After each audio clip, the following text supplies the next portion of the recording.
guidance and direction as we come together to meet. Grant us the strength to manage the challenges ahead and the wisdom to identify these as opportunities as we strive to serve the citizens of Crescent Springs. As we make decisions on behalf of them, grant us the gift of an open mind, the willingness to learn, and the humility to accept the ideas of others. Please help us to recognize diversity as a blessing and unity as our strength. Amen. I pledge Allegiance to the flag of the United States of America and to the republic for which it stands, one nation, under God, indivisible, with liberty and justice for all. Roll call. Bob Mueller, Here. Carter Dickerson, Here. Tom Bergamini, Here. Matt Zeck, Here. Christy Arlinghouse. Here. Mike Doherty. Here. Okay. Next item is approval of minutes from February 13th, 2017 council meeting. I'll move to approve the minutes for the February 13th council meeting. Mike's made a motion to approve. Do we have a second? I'll second. Christie seconds. Roll call. Carter Dickerson, Aye. Tom Bergamini, Yes. Matt Zeck, Present not voting because I haven't read them yet. Did you send them out? Yeah. I Today? did. Today, I think. I was in the office. Christy Arlinghouse. Yes. Mike Doherty, Yes. Bob Mueller. Yes. Okay. Thank you. Next item, is it Ralph Terwilliger from Petco? Do you want to present anything? Sure.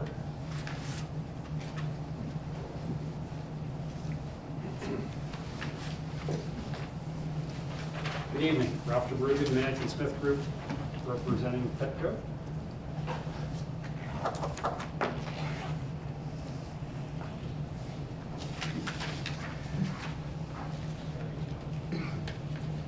All right. Well, we met with Tom and Carter last week and went over the requested changes to the elevations and the site plan and the landscape plan.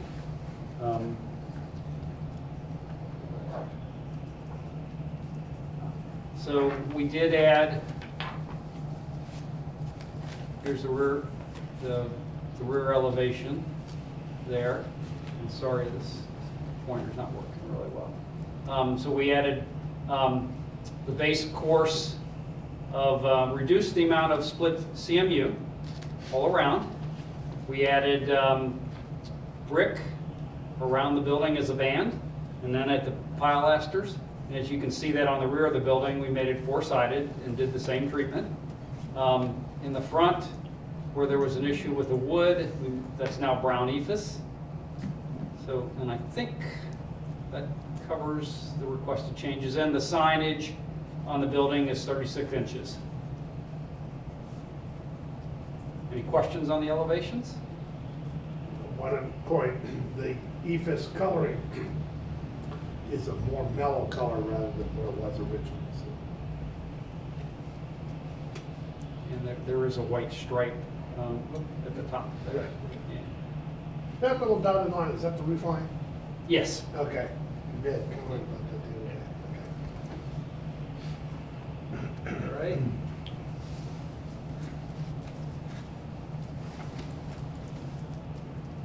The landscape plan request was to move the parking and associated drives for Petco out of that easement.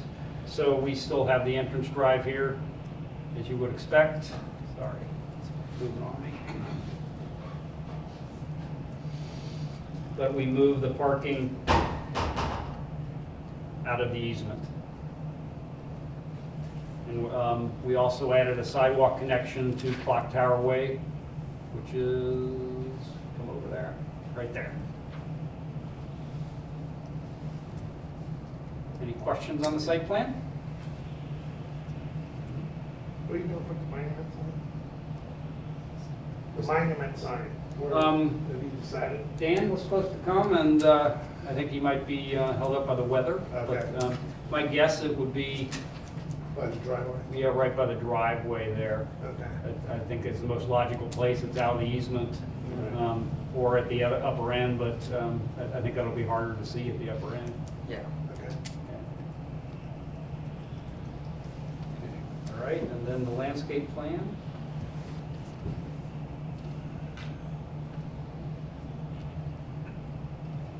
So we added the required landscaping along the front, adjacent to parking there.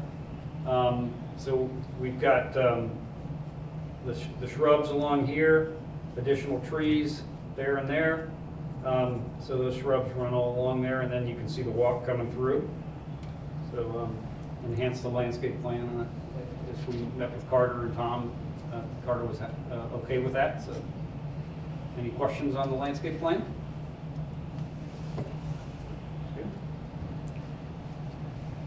I think that covers the items that were in discussion. Okay, Thank you.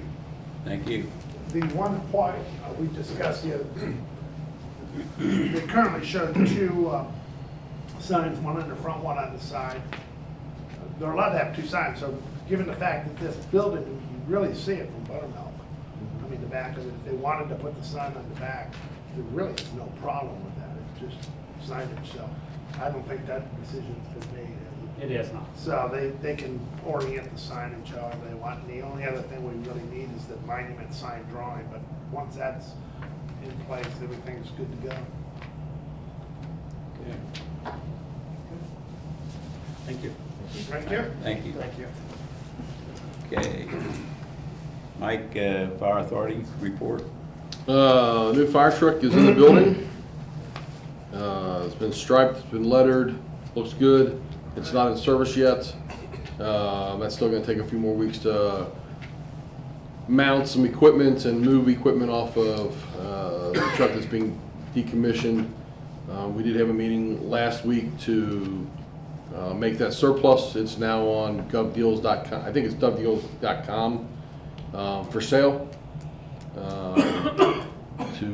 To get it hopefully sold and out of our building so we can keep the new one nice and dry on days like tonight.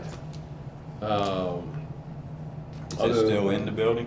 Yes. Oh, is it? Currently, as I drove past it this evening, we house the truck for Kenton County, and it's currently outside. Oh, okay. Now, whether at the end of the day they squeeze everything in, that's up to the chief and them. But the new truck is in the building, as is the old truck. Okay. Everything else is going along well. Again, we encourage anybody that can come to the fish fry every Friday night during Lent, 4 to 8.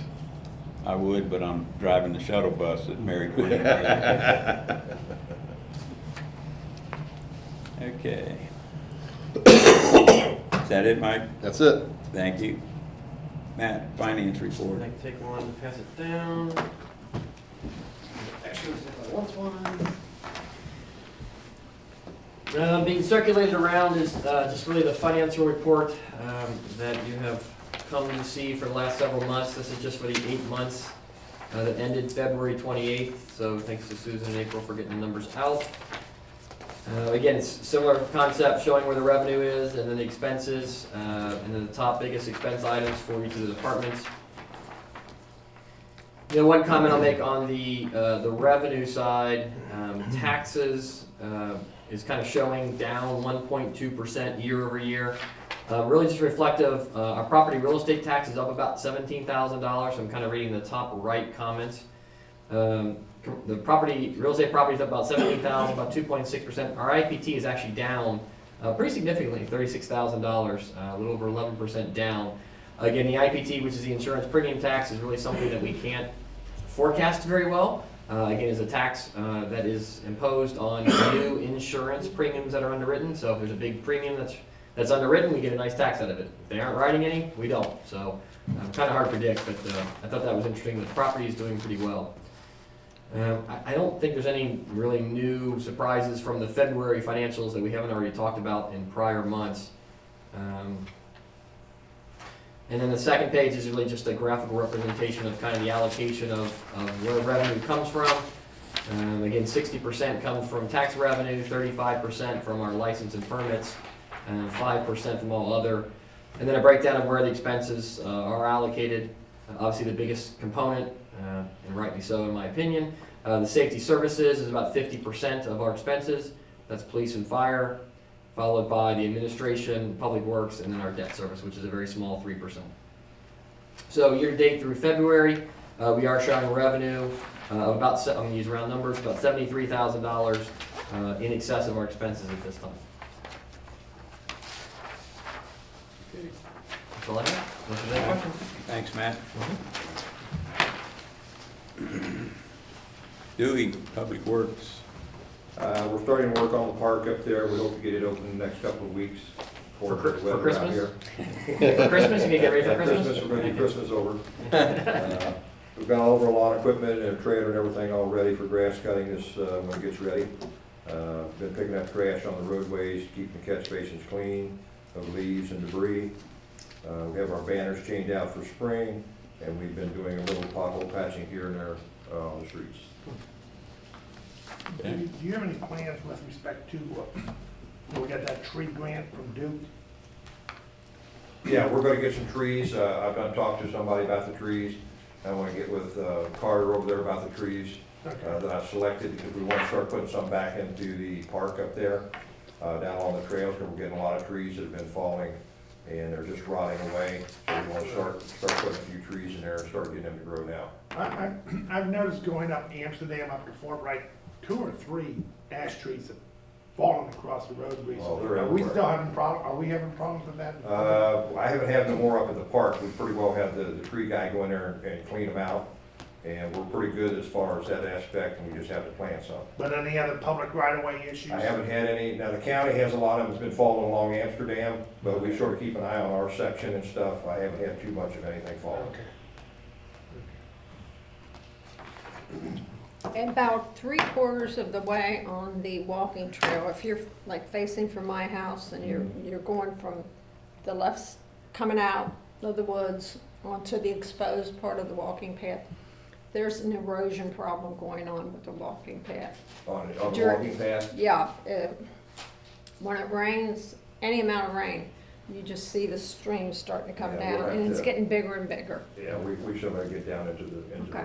walking trails and put the chips and stuff down, fix the drainage, and that's what we'll be doing the next couple of weeks, and I'll take a look at that. Okay. Okay, is that it, Dewey? That's it. That's all I have. Thank you. Mhm. Mayor's report, I don't have anything at this time. Is there anything under old business?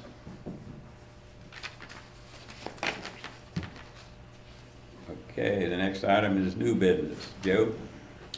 This is a first reading of ordinance number 2017-1. An ordinance of the City of Crescent Springs, Kentucky approving an amended Stage 2 development plan for 575 Clock Tower Way, an approximate 2.08 acre area located on the southwest side of Clock Tower Way, approximately 500 feet east of Anderson Road and 400 feet east of Buttermilk Pike in Crescent Springs, Kentucky. Whereas Ramco Gersonson Properties Trust has filed an application for review and approval of an amended Stage 2 development plan, which provides for a single-story, 12,500 feet square feet retail structure with associated parking, anticipated to be a Petco retail store. Whereas PDS has recommended the application, has reviewed the application and recommended approval subject to certain conditions, which conditions are listed on Exhibit A attached here to and incorporated by reference herein. Now therefore be it ordained by the City of Crescent Springs, Kentucky as follows. Section 1, that the Stage 2 plan submitted by Ramco Gersonson Property Trust is hereby approved, subject to the conditions listed in Exhibit A attached to this ordinance and incorporated herein. Section 2, this ordinance is hereby ordered to be published by summary. Exhibit A has 7 conditions.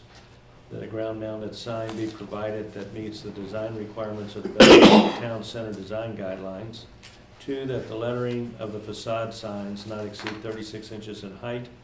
The Petco logo can be slightly larger as long as it is in proportion to the revised facade lettering. That landscaping be provided pursuant to the landscape plan approved by the City Council on March 13, 2017. That the rear facade includes a centrally located pilaster and band of brick similar to the front and side elevations. The remainder of the building facade should be constructed in conformance with the elevation drawings approved by the City Council on March 13, 2017. That all rooftop mechanical equipment be screened from view facing the rear of the building. That a pedestrian walkway be provided from Clock Tower Way to the front of the building. That the applicant may choose to place a second facade sign on the side or rear of the proposed building.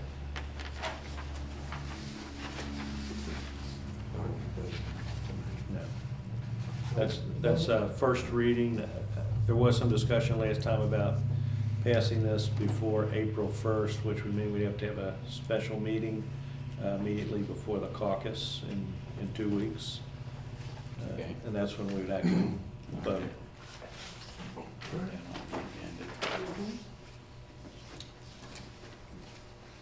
Okay. Next item is first reading of Municipal Order 2017-6, authorizing city administrator to apply for text map amendment to modify current zoning of small area study. Since this is a municipal order, we will be voting on this tonight. Municipal Order 2017-6, a municipal order of the City of Crescent Springs, Kentucky, authorizing the city administrator, George Ripberger, to apply for a text and map amendment as necessary in conjunction with the assistance of PDS to modify the current zoning in that part of the city which was the subject of a small area study and such adjoining areas as are necessary and logical. Whereas the city undertook a small area study relating to a portion of the city generally bounded by Buttermilk Pike on the east to I-75 on the south and the railroad tracks to the west and north. And whereas based on inquiries and applications for the location of various businesses, certain adjustments should be made to the zone to promote greater business opportunities within the city. And whereas the city undertook the small area study with the assistance of PDS, and PDS is willing to advise the city as to modifications to the existing zoning text and map, which may promote the city's goals to foster greater business development within the area. Now therefore be it ordered by the mayor and the legislative body of the city of Crescent Springs, Kentucky as follows. Section 1, that the city administrator, George Ripberger, is hereby authorized in cooperation with PDS to file such map and text amendments to the existing zoning code of the city of Crescent Springs relating to the area of the small area study as PDS may recommend to foster the location and growth of businesses in the area. Mr. Ripberger is further authorized to expend from city funds such filing fees and charges as are usual and customary with regard to the filing of text and map amendments. Section 2, this municipal order shall be effective upon passage according to law. Any discussion? Most of that property up there is residential, correct? No, it's. Not most of it. A lot of it is, but not most of it. Yeah.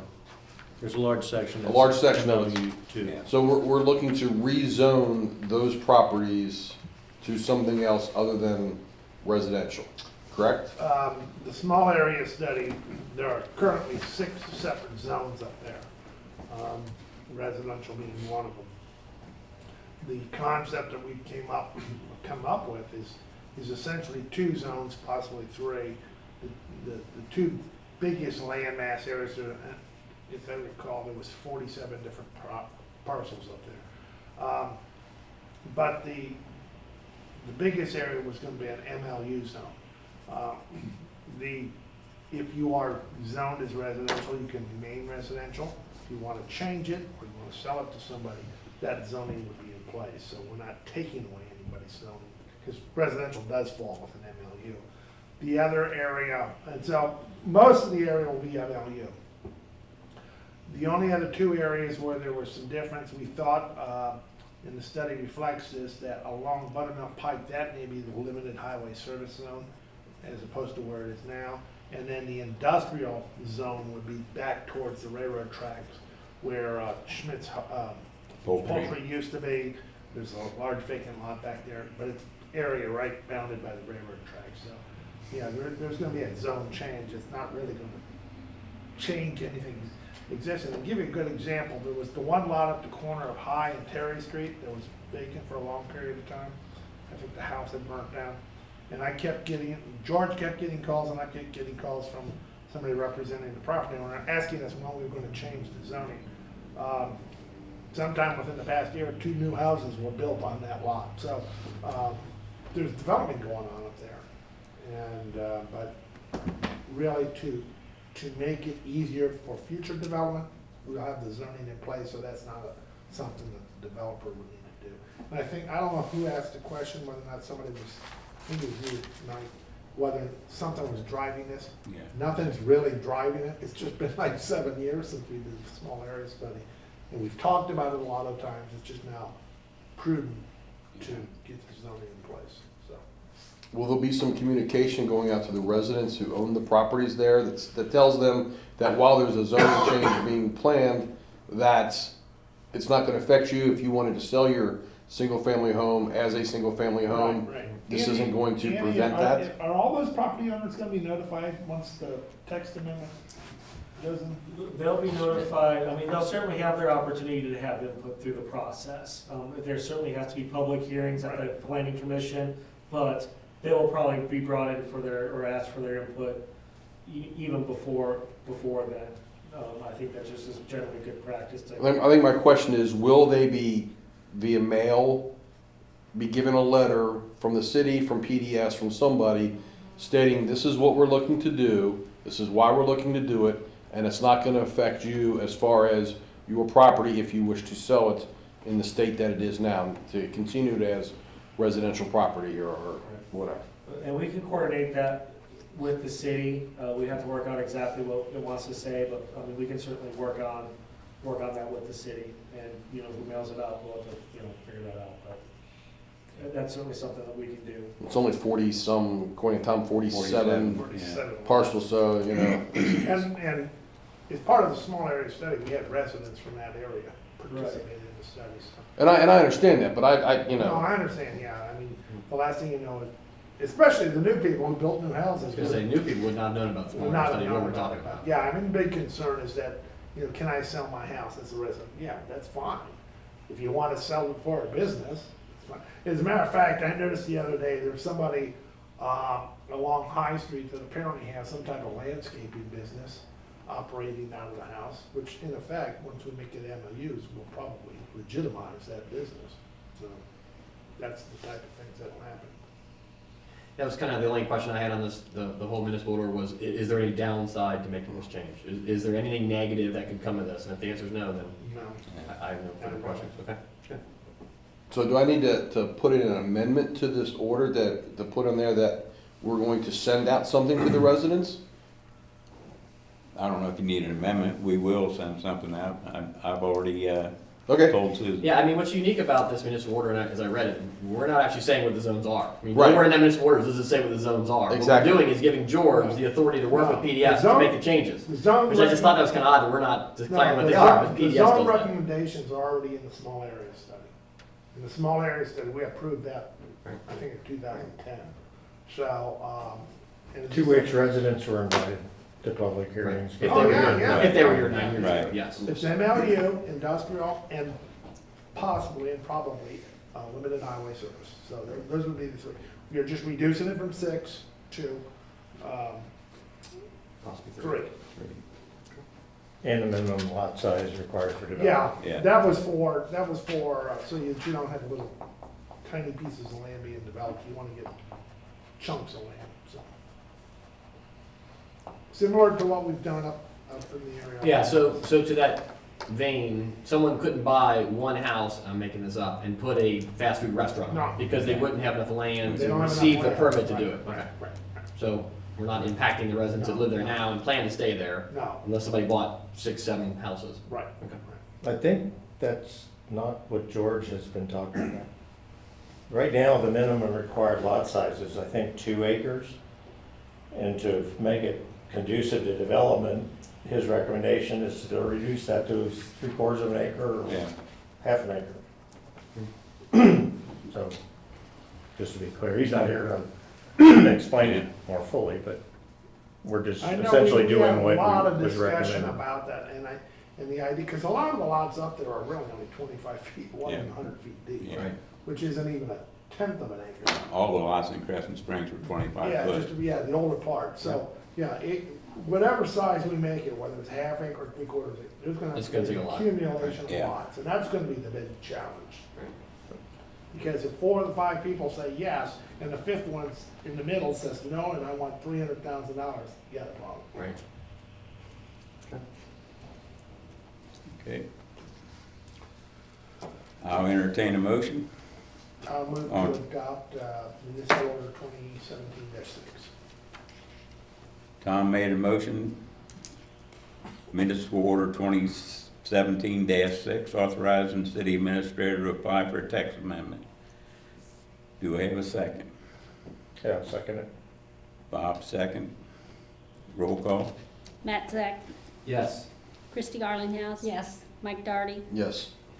Bob Mueller, Yes. Carter Dickerson, Yes. Tom Burgamini. Yes. Passes unanimously. Okay.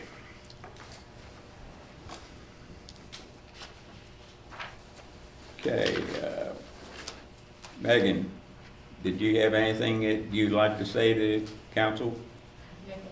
Okay. Yeah, for those who haven't met Megan, this is the third meeting in a row. We've had somebody from a school. She's from Thomas More College. Thomas College. Explain what you're looking while you're here.